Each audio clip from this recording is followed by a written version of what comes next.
And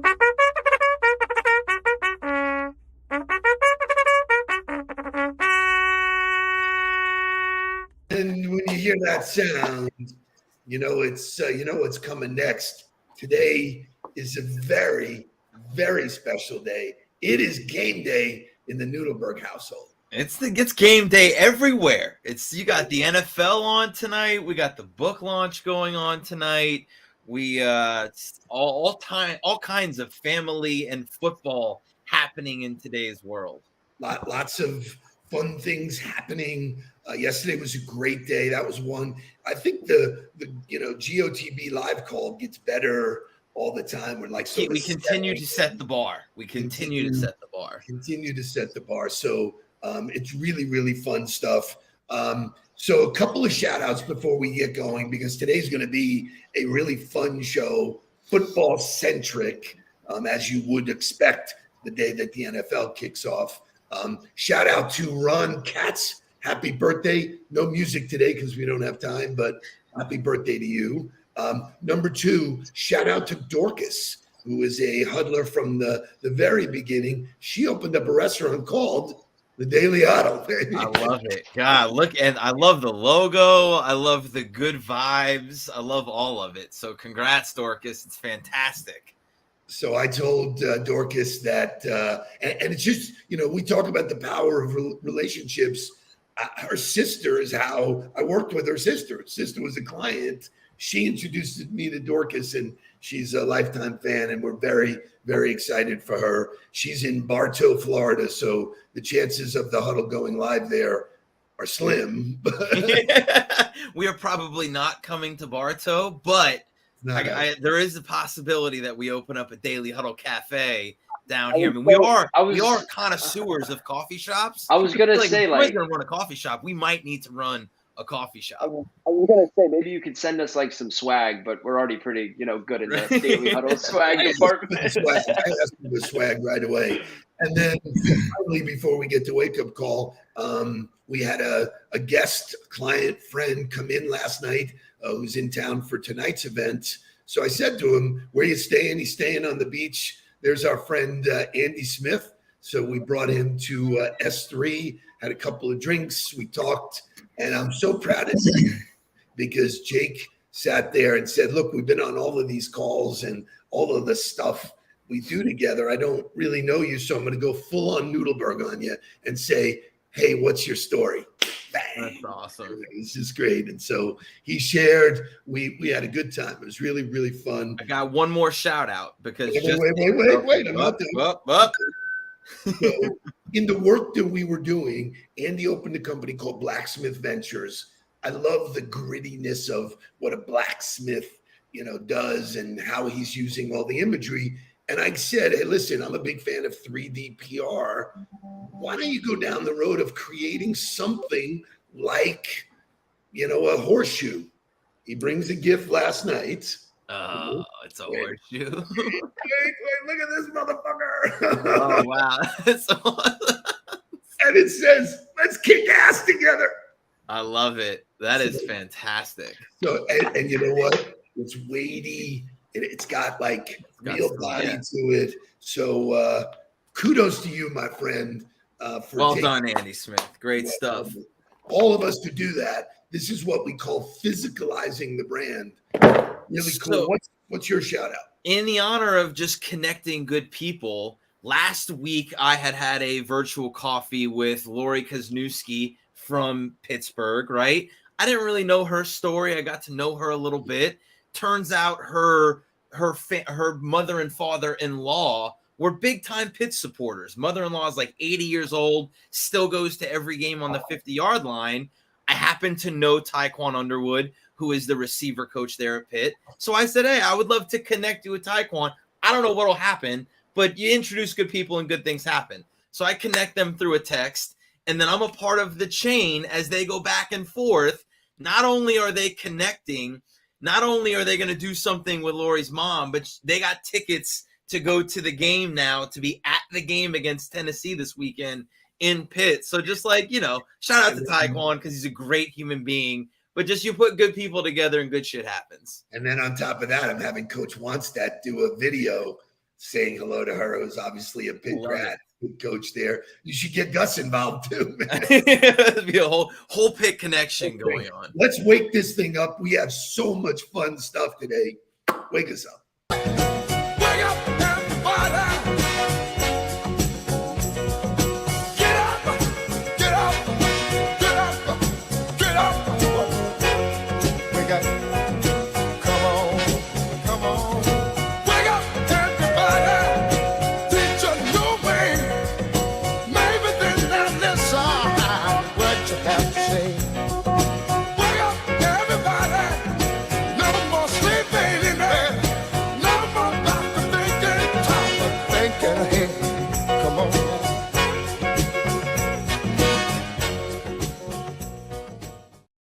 Alrighty. So let's get into some football. We're going to talk about football from a couple of different angles. It's Thursday night football. Tonight's game will be on NBC and Peacock. You got to follow this trail. Then for the rest of the year, it's on Prime Video, which Amazon bought the rights. We Well spent done. a friggin' $1 zillion billion. to it. But Prime unveiled new music for Thursday Night Football titled Prime Video Sports Theme by somebody named Pinar Toprak.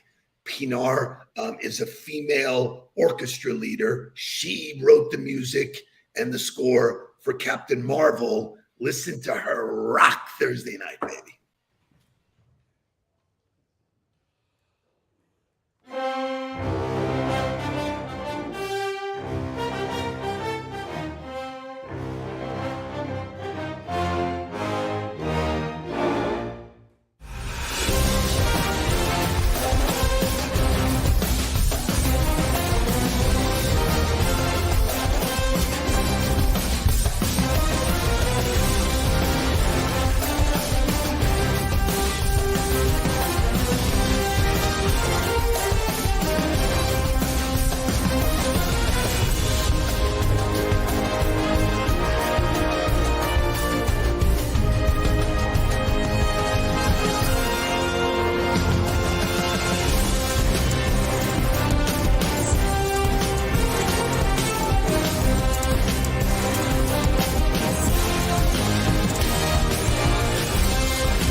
So I can tell you that having lived the experience of walking through the tunnel in some pretty big games, hearing music like that takes you right back to that moment, and there's nothing like it. There's just nothing else like it.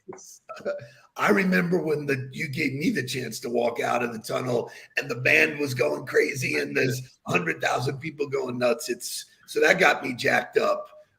Excited about tonight's football. There's so much we're going to unpack about football. But one of the things you said yesterday that was really interesting, and we were talking about cold calling and leadership and all that kind of stuff. You said sometimes you have to have those hard conversations, the hard decisions. They happen in football all the time. Here's an example of a really hard decision. I'm so grateful of my time for LSU. That was my opportunity. You know, coaches got a shelf. Some coaches got 50 years. Some coaches got 12. Mine was 6. Good. I got to tell you, we had a meeting. Say, Coach, things are not going well. No, Ray Charles can see that, brother.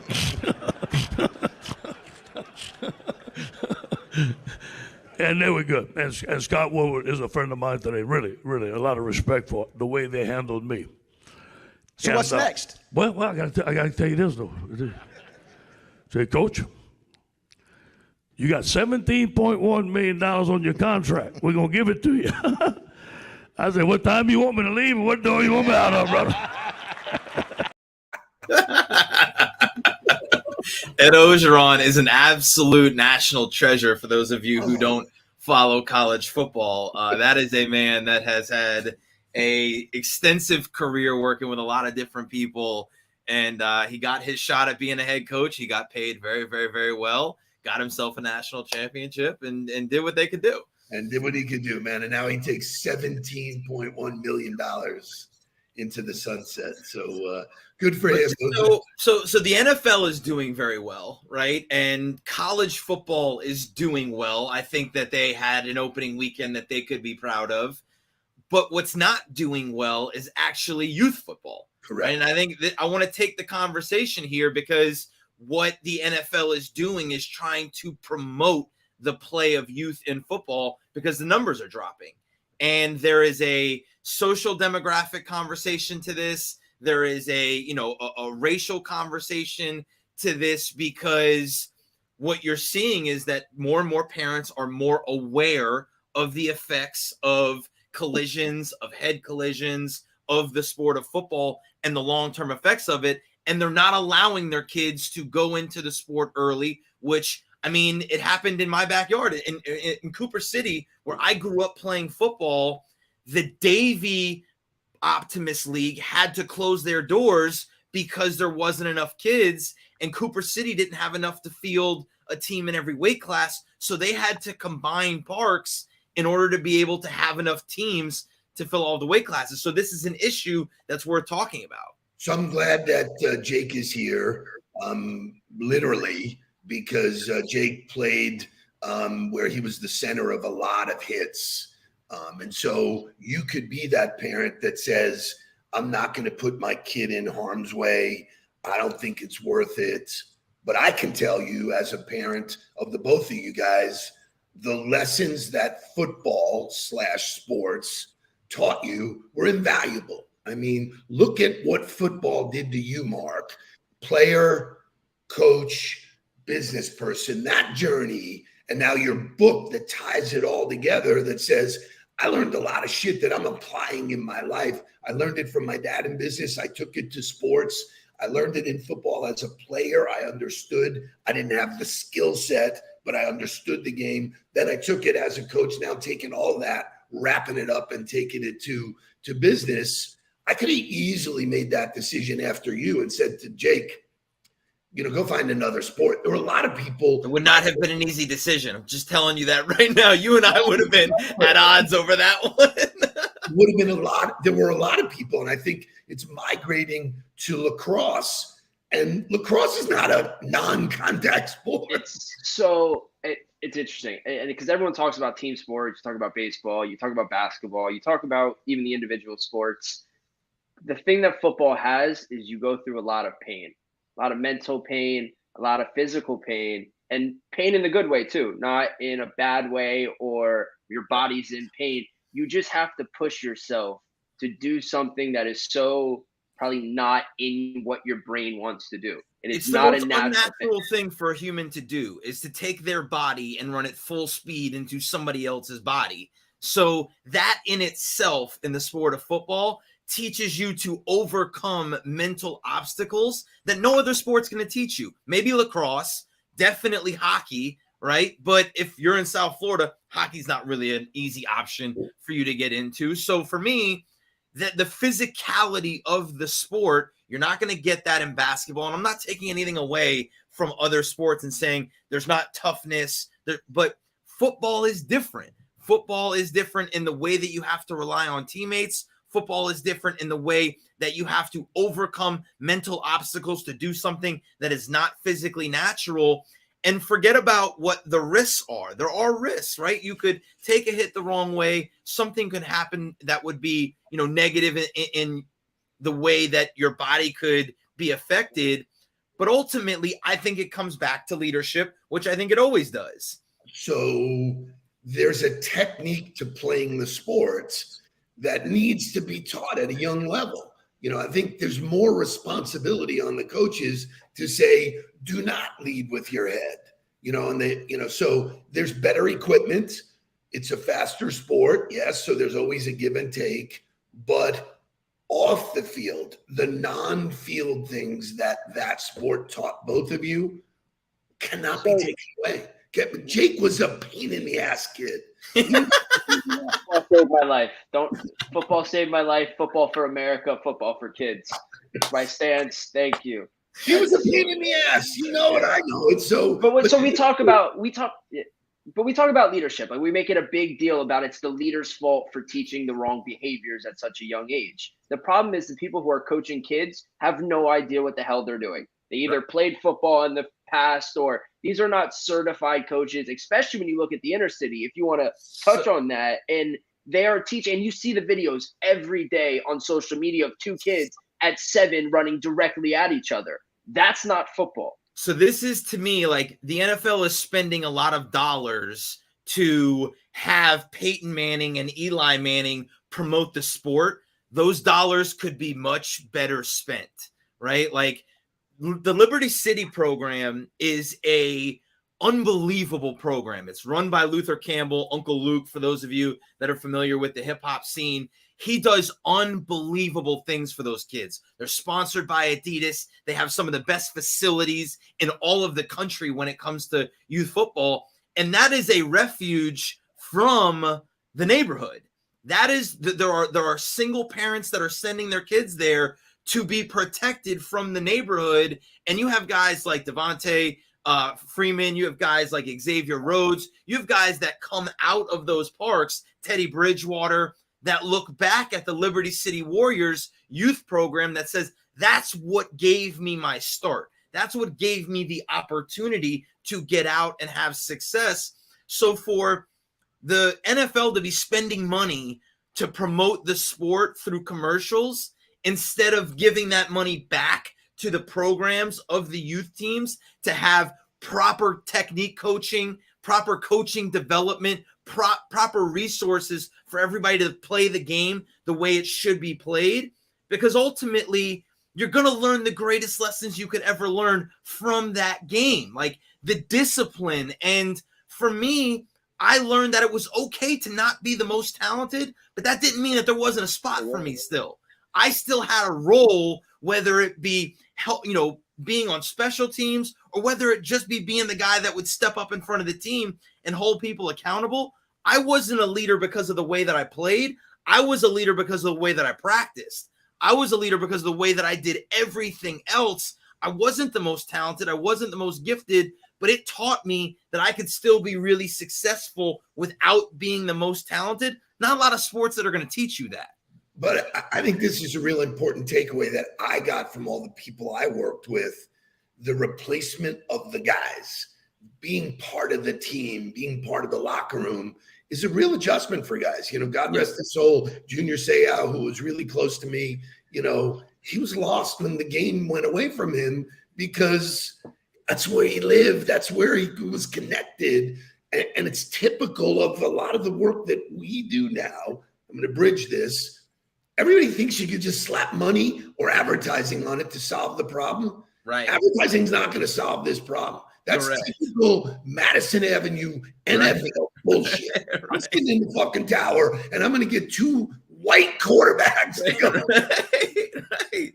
Well, so that's the reality. Is that's the market that they're trying to target. Is they want to make sure that the white families are not going away from the sport. Because the black families aren't going away from the sport, or at least the black families that are in the inner city are not going away from the sport. But that's not going to feed enough numbers to keep the sport alive. If the programs in the youth levels continue to die, that will stop feeding the high schools. That will then stop feeding the colleges. I mean, so you're looking at a long-term effect where they're like, okay, we got to try to get more people doing it. They're just going about it in the completely wrong way. Like, go teach people how to coach the sport. Go have people who have elite experience get involved and teach people why. And I'm not saying that that football is for everybody. It's not. Football's not for Kai. I'm well aware. At no point in Kai's life is he going to want to be a football player. I'm okay with that. But that doesn't mean he shouldn't have the option still. Why would you say that now?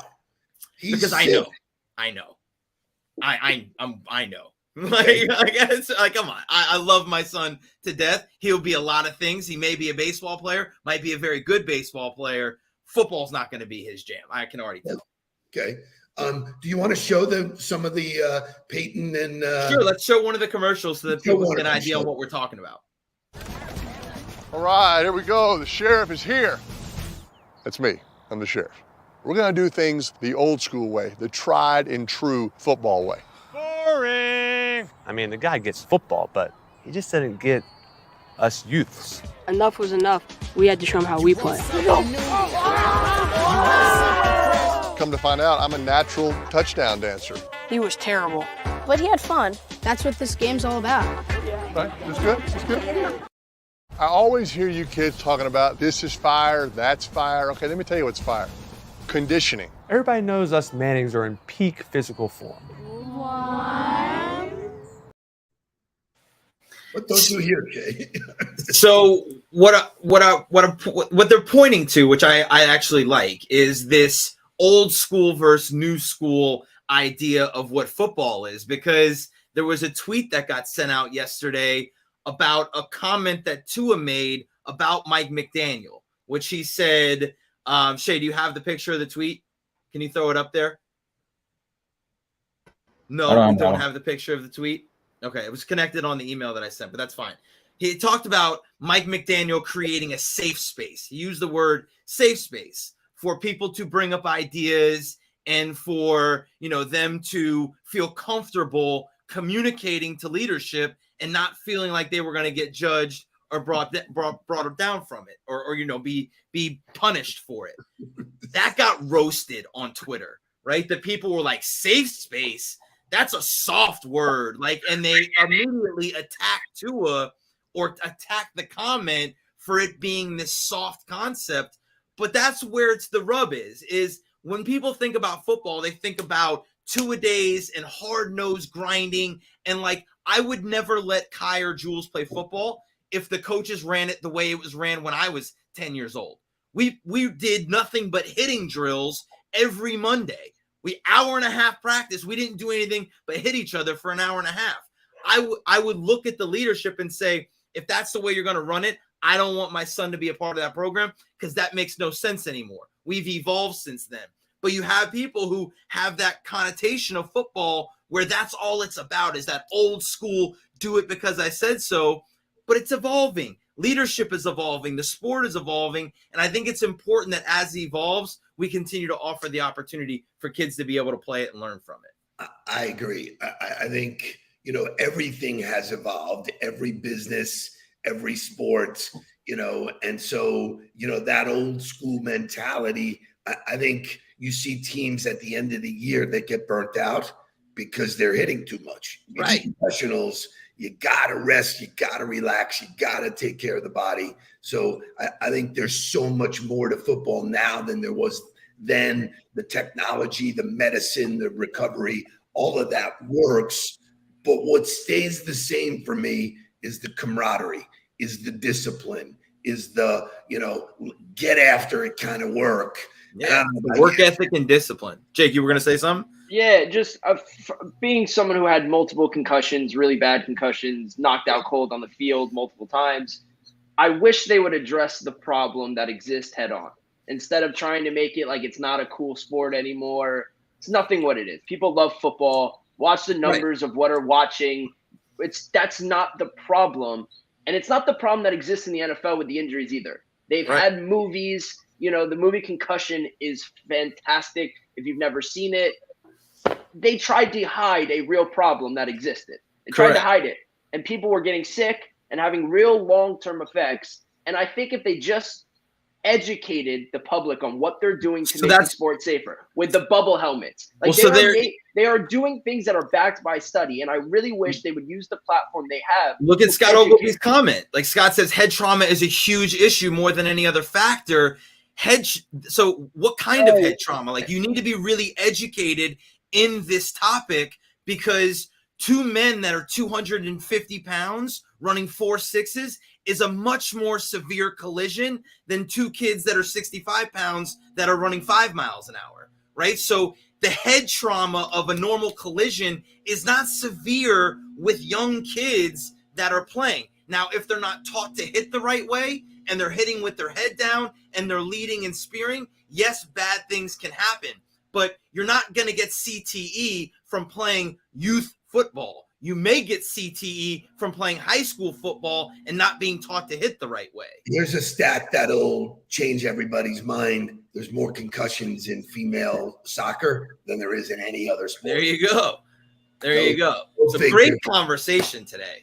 So I've had my fair share as a catcher getting a couple foul balls. There you go. Yeah, unbelievable conversation, really exciting day. Tomorrow you'll see pictures of the book launch. We're welcoming Kitty McGowan, who is a huddler, is taking her talents to government and try and help everybody. So we'll see her tomorrow right here live. Make it a great day. Now let's get down to business. Please don't worry about me.